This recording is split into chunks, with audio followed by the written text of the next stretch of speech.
Hello aspirants, welcome to NeoMentors daily contemporary issues. So ఈరోజు contemporary ఇష్యూస్లో మొదటిది పీబ్యాట్ ప్లాస్టిక్. అంటే కన్వెన్షనల్ ప్లాస్టిక్కి ఇది కొంచెం డిఫరెంట్గా ఉంటుంది. అంటే ఏంటి పీబ్యాట్ ప్లాస్టిక్ అనేది మీరు తెలుసుకోవాలంటే ముందు కన్వెన్షనల్ ప్లాస్టిక్ గురించి తెలుసుకోవాలి. ఈ పీబ్యాట్ ప్లాస్టిక్ అనేటటువంటిది ఇప్పుడు కన్వెన్షనల్గా మనం వాడుతున్నటువంటి ప్లాస్టిక్ కన్నా కూడా త్వరగా భూమిలో కరిగిపోతుంది.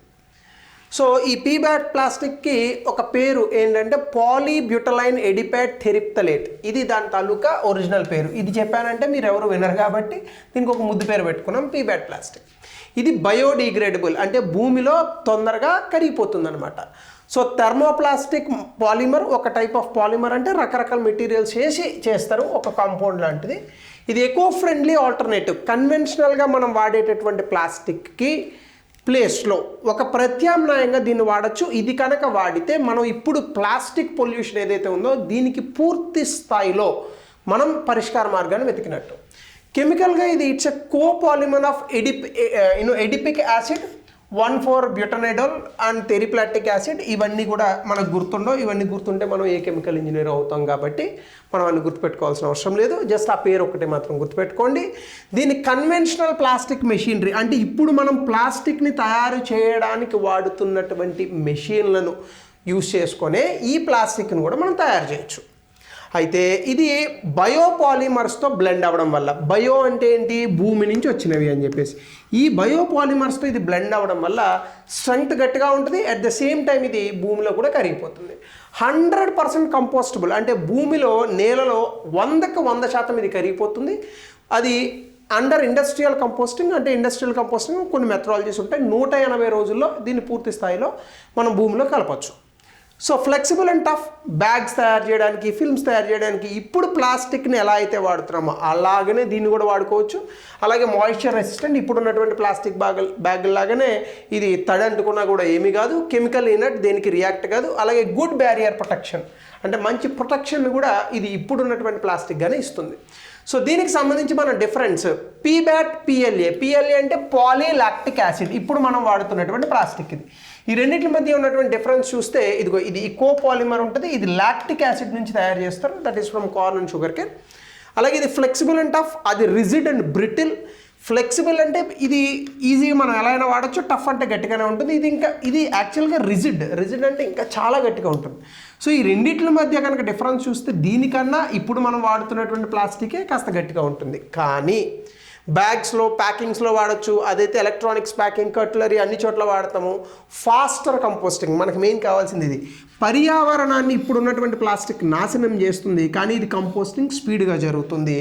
అలాగే ఇక్కడ కాస్ట్ దానికన్నా ఇది తక్కువ. కాబట్టి కన్వెన్షనల్ ప్లాస్టిక్కి ఒక అద్భుతమైనటువంటి ఆల్టర్నేటివ్గా ఈ పీబ్యాట్ ప్లాస్టిక్ వచ్చింది. దీన్ని ప్రపంచవ్యాప్తంగా అన్ని దేశాలు వాడేటటువంటి ప్రయత్నం చేయాలని చెప్తున్నారు. కానీ ఇంకా ఫైనల్ స్టేజ్ ఆఫ్ దీని మీద కొన్ని రీసెర్చెస్ అవి కూడా పూర్తి స్థాయిలో జరుగుతున్నాయి. ఇక రెండవ టాపిక్ ఆపరేషన్ ఒలివియా. ఏదో నూనె పేరు అనుకునేరు. Olivia in the sense olive ridley turtles అని ఉంటాయి, బుజ్జి టర్టిల్స్ చిన్నవి ఉంటాయి. సో ఈ టర్టిల్స్ ఈ మధ్యకాలంలో ఎక్కువ చనిపోతున్నాయి. ఇవి గుడ్లు పెట్టిపోతాయా, ఆ బీచ్లో ఉన్నటువంటి కుక్కలు, నక్కలు ఇట్లాంటివి ఆ గుడ్లు అవి తినేస్తున్నాయి. సో వీటిని మనం కాపాడేటటువంటి ప్రయత్నం చేస్తున్నాం. ముఖ్యంగా ఇది మనకి ఒరిస్సా బీచ్లో ఎక్కువగా కనిపిస్తూ ఉంటాయి. 2025లో ఈ ఆపరేషన్ ఒలివియా దాదాపు 7 లక్షల ఆలివ్ రిడ్లీ టర్టిల్స్ తాలూకా ఈ గుడ్లు పెట్టేటటువంటి నెస్ట్ని కాపాడింది. ముఖ్యంగా ఒడిశా దగ్గర ఋషికుల్య రివర్ అని ఉంటుంది, గరిమాత బీచ్, ఈ ప్రాంతంలో ఎక్కువగా ఈ ఆలివ్ రిడ్లీ టర్టిల్స్ వస్తాయి. సో ఇండియన్ కోస్ట్ గార్డ్ వాళ్ళు బాగా హెల్ప్ చేశారు ఈ ఆపరేషన్ ఒలివియాకి. ఆలివ్ రిడ్లీ టర్టిల్స్ని బ్రీడింగ్ సీజన్, అంటే మీకు టర్టిల్ అనేటటువంటిది తాబేలు 1-2 గుడ్లు పెట్టదు, 30-40 పెడుతుంది ఒకేసారి. సో వీటిని కాపాడితే చిన్న పిల్లలు వస్తాయి, అవి మళ్ళీ సముద్రంలోకి వెళ్తాయి, మళ్ళీ వెనక్కి వస్తాయి. సో ఆ రకంగా అనమాట. సో గరిమాత బీచ్ ఇంకా అదర్ కోస్టల్ రీజియన్స్ ఆఫ్ ఒడిశాలోని ఇవి ఎక్కువగా వస్తుంటాయి. సో 24/7 ప్యాట్రోలింగ్ చేశారు, చాలా అద్భుతంగా చేశారు. ఎక్కడెక్కడైతే ఈ టర్టిల్స్ వచ్చి గుడ్లు పెట్టాయో దాని చుట్టూ మెష్లు వేశారు, ఏమీ రాకుండా, ఇల్లీగల్ యాక్టివిటీస్ అవి జరగకుండా. కొంతమంది ఈ గుడ్లను కూడా ఎత్తుపోయి ఆమ్లెట్ వేసుకుంటున్నారు. ఇంకేం కోడిగుడ్డు ఆమ్లెట్లు దొరకలేదని, ఆలివ్ రిడ్లీ టర్టిలే కావాలా మీకు? అట్లానే 5,300 సర్ఫేస్ పెట్రోల్ మిషన్స్ చేశారు. 1,768 aerial missions with the help of drones చేశారు. అలాగే ఇల్లీగల్ ఫిషింగ్స్ ఇవన్నీ కూడా తగ్గించారు. అక్కడ హ్యాబిటాట్ని డిస్టర్బ్ చేయలేదు. టర్టిల్ తాలూకా మోర్టాలిటీ రేట్ని ఏదైతే ఉందో దాన్ని టర్టిల్ని కాపాడేటటువంటి ప్రయత్నం చేశారు. సో ఆలివ్ రిడ్లీ టర్టిల్స్ తాలూకా ఈ పర్టికులర్ బ్రీడింగ్ సీజన్ ఏదైతే ఉంటుందో దాన్ని చాలా అద్భుతంగా భారతదేశం చేసి ఈ ఆలివ్ రిడ్లీ టర్టిల్స్ సంతతిని కాపాడింది. మీరు ఈ ఆలివ్ రిడ్లీ టర్టిల్స్ గురించి తెలుసుకుంటే అసలు సముద్రంలో బ్రతికేటటువంటి తాబేళ్ల జాతుల్లో అతి చిన్న జాతి కానీ అతి ఎక్కువ నెంబర్ ఉండేటటువంటి జాతి. సో అవి ఆలివ్ గ్రీన్లో కలర్లో ఉంటాయి. హార్ట్ షేప్డ్ షెల్ ఉంటుంది కాబట్టి ఇలా లవ్ సింబల్లా ఉంటుంది. అందుకని వాటిని ఆలివ్ రిడ్లీ టర్టిల్ అని అంటారు. ఇది అరిబాడా mass nesting on beaches by thousands of females, అంటే ఒకేసారి కొన్ని వేల సంఖ్యలో ఈ యొక్క తాబేళ్ళు వచ్చేసి గుడ్లు పెట్టడం అనేటటువంటిది వీటికి ఉన్నటువంటి స్పెషాలిటీ. అదే మాస్ నెస్టింగ్ అని అంటారు. దాన్నే ఎరిబాడా అని అంటారు.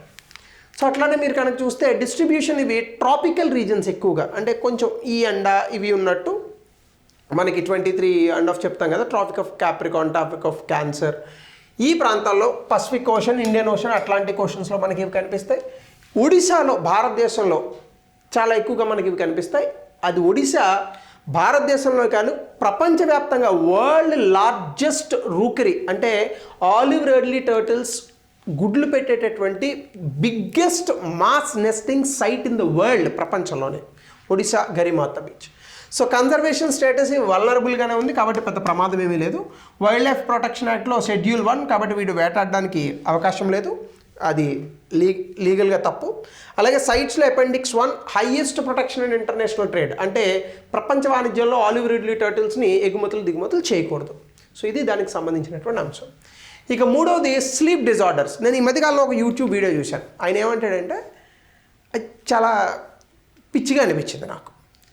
ఎలన్ మస్క్ లేదా ఇంకొక గొప్ప వాళ్ళు ఇలా 4-5 పేర్లు చెప్పాడు ఆయన. వాళ్ళు అందరూ 4.5 గంటలే పడుకుంటారు, నువ్వు మాత్రం 8 గంటలు పడుకోవాలని డాక్టర్లు చెప్తారు.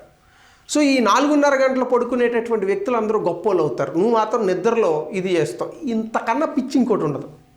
ఎలన్ మస్క్ రాత్రి 12-11 పడుకుంటే పొద్దున్న 7 లేస్తాడు. ఆయనే చెప్పాడు ఇంటర్వ్యూలో.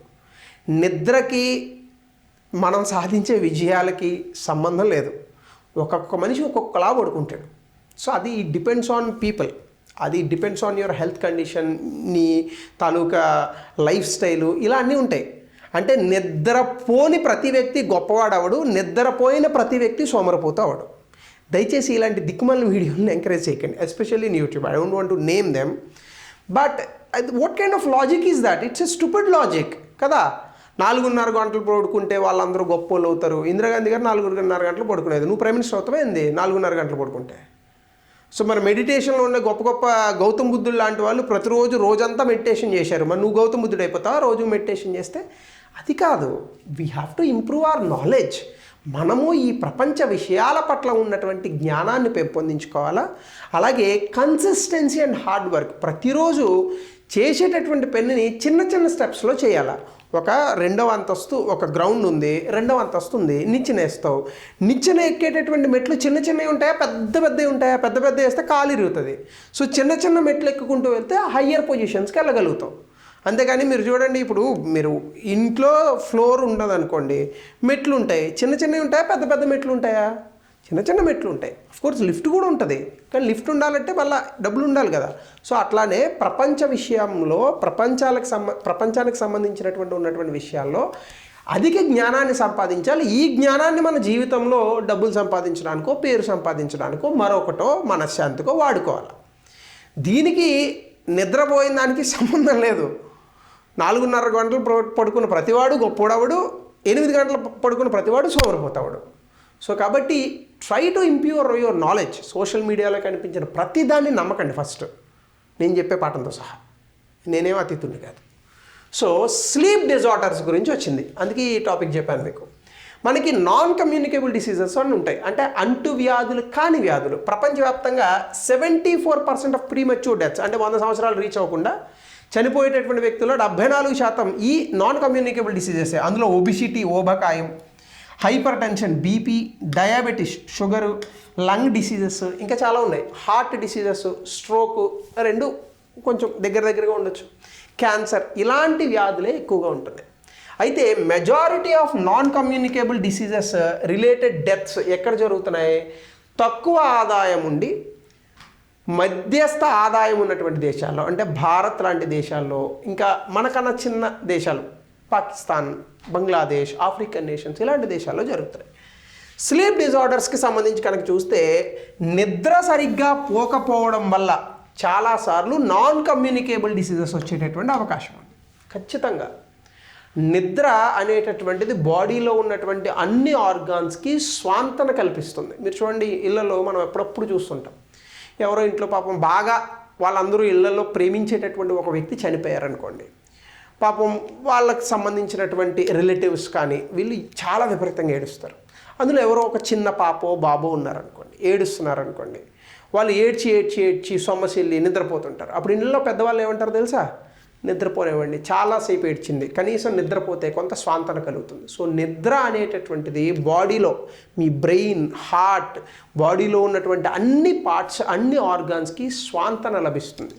కానీ నిద్ర అనేటటువంటిది ఒక పర్టికులర్ టైం ఉంటుంది, దాన్ని రెమ్ సైకిల్ అని అంటారు.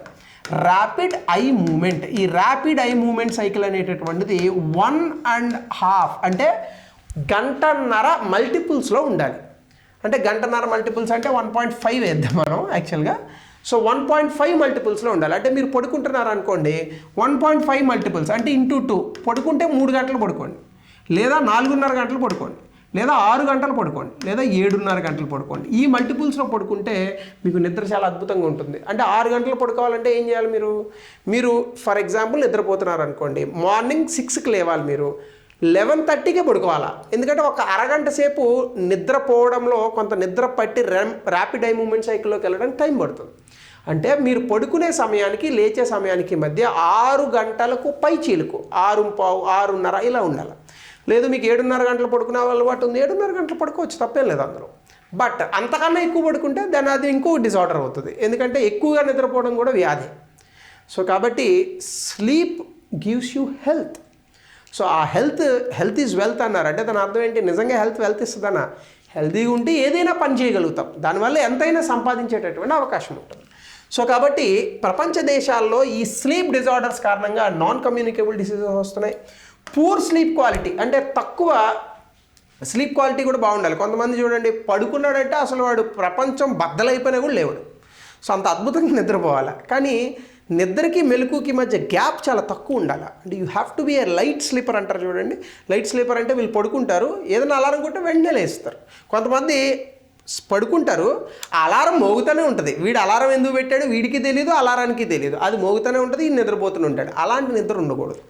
సో కాబట్టి పూర్ క్వాలిటీ స్లీప్ అనేది ఉండకూడదు. అంటే మధ్యలో నిద్రలోంచి మెలకువ చేయడం, అసలు నిద్రపోవడానికి చాలా అవస్థలు పడడం, ఇన్సోమ్నియా అని అంటాం, అట్లాంటివి ఉండకూడదు. దీనివల్ల ఉంటే ఒబిసిటీ, కొంచెం హెవీ అయిపోతారు, హార్ట్ డిసీజెస్ వస్తాయి, ఇంకా అదర్ క్రానిక్ ఇల్నెస్లు వస్తాయట. అలాగే ఐడియల్ అడల్ట్ స్లీప్ అనేటటువంటిది, అంటే మీరు యుక్త వయసులో ఉంటే ఖచ్చితంగా 6 నుంచి 8 గంటలు మీరు పడుకోవాలి రోజులో. అది మీరు మధ్యాహ్నం అంతా కలిపి చూసుకోండి. సో ఖచ్చితంగా నిద్రపోవడం అనేటటువంటి దానికి ఇంపార్టెన్స్ ఇవ్వండి. మీరు నిద్ర పోకుండా చేసేసేది ఏమి ఉండదండి. మీరు 6 గంటలు నిద్రపోతున్నారు, ఇంకెన్ని గంటలు ఉంటుంది? 18 గంటలు ఉంటుంది. లేదు 4.5 గంటలకు మేము పడుకుంటాం అన్నారనుకోండి, మిగతా 19.5 గంటలు మీరు పని చేసేస్తారంటే ఈ 4.5 గంటలు వచ్చిన అలసటతో ఇక్కడ ఇంకో 4 గంటలు పోగొడతారు. కాబట్టి మిగతా టైం వేస్ట్లు ఉంటాయి, మొబైల్లో నొక్కోడాలు, ఇట్లాంటి టైం వేస్ట్లు పక్క పెట్టండి. So give importance to sleep and give importance to short steps in your life. ఏదైనా అచీవ్ చేయాలంటే మనము చిన్న చిన్న అడుగులతో ప్రారంభించాలి. అందుకే ఎంత పెద్ద జడివానైనా ఒక చినుకుతోనే ప్రారంభమవుతుంది, ఎంత పెద్ద ప్రయాణమైనా ఒక్క అడుగుతోనే స్టార్ట్ అవుతుంది. ఇది గుర్తుపెట్టుకోవాలి. సో కాబట్టి global prevalence of sleep deprivation చూస్తే యునైటెడ్ స్టేట్స్ ఆఫ్ అమెరికాలో ప్రతి 3లో ఒకరు ఇన్అడిక్వేట్ స్లీప్ని కంప్లైంట్ చేస్తున్నారు. ఆస్ట్రేలియాలో 20% మంది నిద్ర రాక ట్యాబ్లెట్లు మింగుతున్నారు. నిద్ర రాకపోకుండా ఈ ప్రపంచంలో ఎవడైనా నిద్ర రాకుండా ట్యాబ్లెట్లు మింగుతున్నాడు అంటే అసలు వాడంత దురదృష్టం అయితే ప్రపంచంలో ఇంకొకరు లేడు. నిద్ర ఇట్లా పడుకుంటే నిద్ర వచ్చేయాలి. అసలు నేనైతే ఇలా పడుకుంటే నాకు 1 or 2 minutes వచ్చేస్తాను నిద్ర. అంటే ఫస్ట్ ఆఫ్ ఆల్ నిద్రపోయేటప్పుడు ఏం ఆలోచించకూడదండి. ఎందుకంటే నిద్రపోవడం అనేది గొప్ప విషయం. నిద్రపోయి మళ్ళీ లేస్తేనే జీవితం. నిద్రపోతే ఇంక అటే వైకుంఠమే. సో కాబట్టి give importance to sleep. Have a very healthy and quality sleep. United కింగ్డమ్లో 90% మందికి స్లీప్ ఇష్యూస్ ఉన్నాయట. ఏం సంపాదించేం లాభం. అలాగనే ఇండియాలో 61% యుక్త వయసులో ఉన్నటువంటి వ్యక్తులు 7 గంటల కన్నా తక్కువ పడుకుంటున్నారు. ముఖ్యంగా 30 నుంచి 50 వయసులో ఉన్నటువంటి వారు. ఇప్పుడు బాగానే ఉంటుంది, యంగ్ ఏజ్లో ఉన్నారు కాబట్టి. తర్వాత దాని తాలూకా ప్రభావాలు తెలుస్తాయి. సో కాబట్టి దీనివల్ల పూర్ స్లీప్ వల్ల యాంగ్జైటీ పెరిగిపోతుంది, డిప్రెషన్ పెరిగిపోతుంది, కోపాలు వచ్చేస్తాయి, ఈగోలు పెరిగిపోతుంది, కాగ్నిటివ్ ఇంపైర్మెంట్ ఉంటుంది. అలాగే చిల్డ్రన్ అండ్ అడల్సెంట్స్లో పూర్ స్లీప్ ఉండడం వల్ల ఎమోషనల్ అండ్ బిహేవియరల్ ప్రాబ్లమ్స్ ఒక్కొక్కటి చాలా చిరాకు పడిపోతుంటాయి. డూమ్ అని చెప్పేసి నిద్రపోమని చెప్పాలి వాళ్ళని. అలాగనే స్లీప్ క్వాలిటీ అనేటటువంటిది పెరిగితే మెంటల్ హెల్త్ కేర్ పెరుగుతుంది. సో ఇవన్నీ కూడా మనకి WHO చెప్తాం. So under recognition of sleep health. చాలామంది ఈ యొక్క నిద్రని ఇప్పుడు ఈ మధ్య కాలంలో చాలా తక్కువ ఇంపార్టెన్స్ ఇస్తున్నారు. సో కల్చరల్ యాటిట్యూడ్స్ అనేటటువంటి ఎప్పుడు కూడా మీరు ప్రొడక్టివిటీని often prioritise productivity over rest. చాలా వరకు కూడా ఈ మధ్యకాలంలో వచ్చినటువంటి కల్చరల్ యాటిట్యూడ్స్ ఏం చెప్తున్నాయంటే మనం ప్రొడక్టివ్గా వర్క్ చేయాలి, రెస్ట్ తీసుకోకూడదు. చాలా తప్పండి ఇది. మీరు జపాన్ పోండి, ఎవరైనా ఉద్యోగం చేస్తూ నిద్రపోతూ ఉంటే ఆ వ్యక్తికి బోనస్ ఇస్తారు జపాన్లో. ఎందుకో తెలుసా? అరే వీడు జీవితంలో ఎంత కష్టపడి ఉంటే పాపం ఉద్యోగం చేస్తూ నిద్రపోతాడు అని అక్కడ బోనస్ ఇస్తారు. అలా అని ప్రతివాడు ఊరుకునే పడుకోడు జపాన్లో. కానీ మనం we are taking unnecessary risk in avoiding the sleep. కాబట్టి నిద్రపోయే టైంలో నిద్రపోవాలి. అది. సో మిత్స్ అండ్ మిస్కన్సెప్షన్స్ ఉన్నాయి. ఏంటంటే స్లీప్ అనేటటువంటిది అండర్ వాల్యూయింగ్ స్లీప్ అంటే నిద్ర అనేటటువంటి టైం వేస్ట్. ఇది ఖచ్చితంగా కాదు. సో కాబట్టి స్లీప్ డిజార్డర్స్ వల్ల చాలా ఇబ్బందులు ఉన్నాయి. దేశంలో ఇవన్నీ అండర్ రిపోర్ట్లో ఉన్నాయి. ఈవెన్ మెడికల్ అటెన్షన్ కూడా కావాలి వీటికి. సో అలాగే గ్లోబల్ హెల్త్ ఇనిషియేటివ్స్ ఏం చెప్తున్నాయంటే WHO ఈ స్లీప్ని ఒక హెల్త్ ప్రియారిటీగా తీసుకొని ప్రపంచవ్యాప్తంగా అవేర్నెస్ని క్రియేట్ చేయాలి.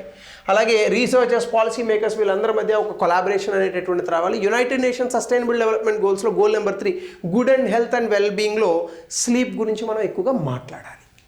ఇక 4th టాపిక్ పవర్ సఫిషియన్సీ. ఒకప్పుడు భారతదేశంలో పవర్ అంటే విద్యుత్ చాలా డెఫిషియెంట్గా ఉండేది. నాకు స్టిల్ గుర్తుంది 1998 ఆ సమయంలో నేను స్కూల్లో చదువుకునేటటువంటి సమయంలో మా స్కూల్లో పొద్దున్నే 11 వరకు కరెంట్ ఉండేది కాదు. 11కే ఫ్యాన్ వేసేవాళ్ళు. సో అటువంటి పరిస్థితుల నుండి భారతదేశం ఇప్పుడు పూర్తి స్థాయిలో చాలా నాణ్యమైనటువంటి విద్యుత్ అంటే విద్యుత్తులో కూడా నాణ్యత ఎందుకు ఉండదు? ఈ అప్ అండ్ డౌన్స్ రాకుండా పర్ఫెక్ట్ విద్యుత్ వస్తుంది అనుకోండి, అంటే వితౌట్ ఎనీ డిస్టర్బెన్సెస్. వోల్టేజ్ లో అవడాలు అప్ అవడాలు అలా కాకుండా బెటర్గా వస్తూ ఉంటే అదే నాణ్యమైనటువంటి విద్యుత్. దాన్ని భారతదేశం 2025లో సాధించింది. పవర్ సఫిషియంట్ అయ్యాం. 2014 నుంచి 238 గిగావాట్లు మనం ఎలక్ట్రిసిటీ జనరేషన్ యాడ్ చేసాం. టోటల్ ఇన్స్టాల్డ్ కెపాసిటీ 470 గిగావాట్లు ఉంది.